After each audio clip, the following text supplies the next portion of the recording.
दोस्तों, ये ज़िंदगी बदल देने वाला सच्चा वाक्य है। ये कहानी एक नौजवान लड़की की है। दुल्हन की शादी की एक रात पहले का वाक्य है। जैसे शादी के घर में बेशुमार तैयारी की जाती है और लड़की को खूब सजाया और संवारा जाता है, उसी तरह ये माजरा इस घर में हुआ। निकाह से पहले इस लड़की को तैयार किया गया और फिर मगरिब की अजान हुई। फिर लड़की ने नमाज अदा की और फिर मगरिब के बाद लड़की का मेकअप किया गया। मेकअप के बाद कुछ वक्त गुजरा और ईशा की नमाज का वक्त हो गया।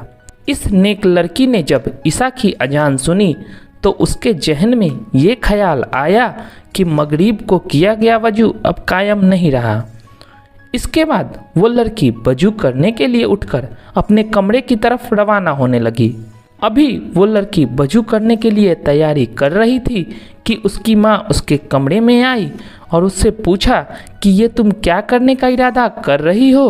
उस लड़की ने अपनी माँ को बताया कि ईशा की नमाज का वक्त हो चुका है और वो चाहती है कि वो दोबारा से वजू करके नमाज अदा करे, क्योंकि इसके बाद शादी की रस्में न जाने कब तक जारी रहेगी। माँ ने हैरान होकर बेटी की तरफ देखा और उसे समझाने के अंदाज में कहा कि तुमने जो इतना अच्छा मेकअप किया है, ये सारा मेकअप तुम्हारे वजू करने से ख़त्म हो जाएगा। और कहा अब वक्त नहीं है कि तुम दोबारा मेकअप कर सको। अगर तुम शादी में बिना मेकअप वाले चेहरे के साथ मेहमानों के पास जाओगी तो हो सकता है कि तुम्हारा मजाक बनकर रह जाए। तुम्हें इस बात का कोई खौफ या डर है कि नहीं? वो लड़की मुस्कुराकर अपनी माँ से कहने लगी कि आप इस वजह से परेशान हो रही हैं, लेकिन मुझे डर और खौफ सिर्फ अपने अल्लाह तबारक व तआला का है और मैं उसकी नज़र में खूबसूरत होना चाहती हूँ। इस नेक लड़की को वजू करने का जरा भी गम नहीं था। अपनी माँ से ये कहकर वो लड़की आगे बढ़ गई और वजू करना शुरू कर दिया। उसको इस बात का भी डर नहीं था कि लोग उसको बिना मेकअप के देखकर क्या कहेंगे। उसे तो बस अपने रब के सामने पेश होना था। वजू से फारिग होने के बाद उसने नमाज पढ़ना शुरू किया। इस नमाज में उसने वो लुत्फ़ और मज़ा पाया जो उसे पूरी ज़िंदगी में नसीब नहीं हुआ था। नमाज में उसने आखिरी सजदा किया और उस सजदे के बाद वो कभी न उठ सकी। ऐसा सजदा बहुत कम लोगों को नसीब होता है। उस नेक लड़की का उसी हालत में इंतकाल हो गया।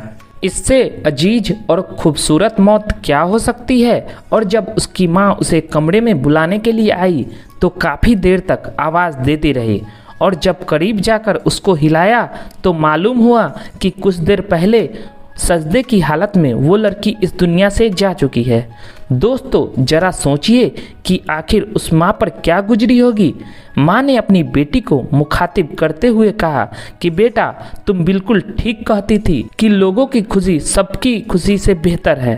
फ़क्र है ऐसे माँ के सब्र पर अल्लाह ताला ने तुम्हें ऐसी मौत दी जिस तरह हर कोई अपनी मौत पाना चाहता है। मैं भी सोचती हूँ कि मैं भी सजदे की हालत में रब के पास जाऊँ, लेकिन अफसोस ऐसी मौत किसी किसी को नसीब होती है जो अल्लाह ताला के बहुत ही नज़दीक होते हैं। ऐसा ही एक वाक़या पाकिस्तान के एक दुल्हन के साथ हुआ। कुछ दिन पहले की बात है। एक लड़की की शादी हुई। वो लड़की बेपनाह खुश थी। दोनों रिश्तेदारों के आपस में बहुत अच्छे ताल्लुकात थे। हर तरफ खुशियाँ मनाई जा रही थी। तमाम लोग और रिश्तेदार यही कह रहे थे कि हमने आज से पहले इन दोनों खानदानों को इससे ज़्यादा खुश होते हुए नहीं देखा। लेकिन कौन जानता था कि ये खुशी कितने देर की है।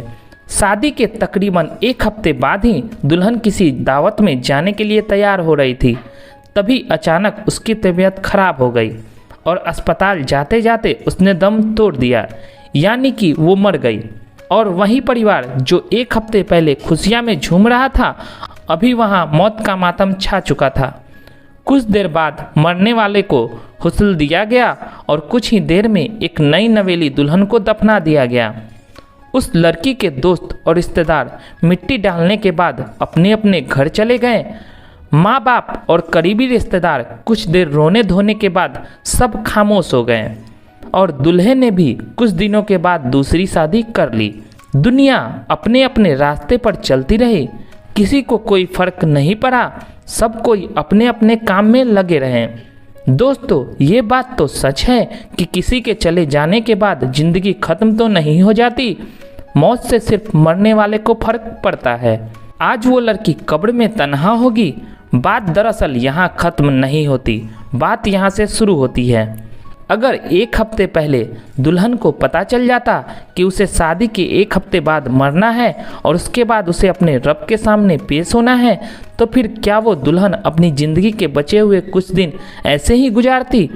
अगर आपको पता चल जाए कि 4 दिन बाद आपको मरना है, तो आप अपने बाकी के 4 दिन कैसे गुजारेंगे?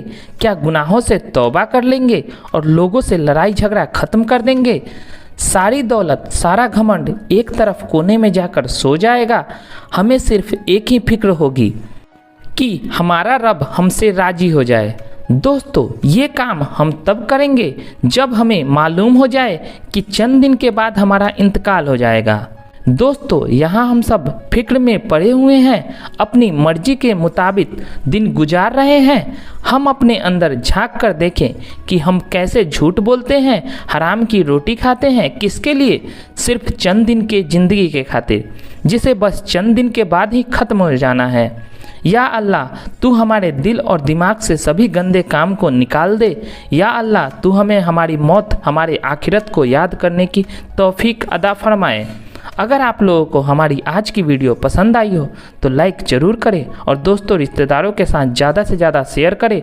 और हमारे चैनल पर पहली बार विजिट किए हैं तो चैनल को सब्सक्राइब कर बेल आइकन प्रेस कर दें, ताकि नई नई वीडियो की अपडेट्स आपको मिलती रहे। तो मिलते हैं फ्रेंड्स एक नई वीडियो के साथ, तब तक के लिए धन्यवाद।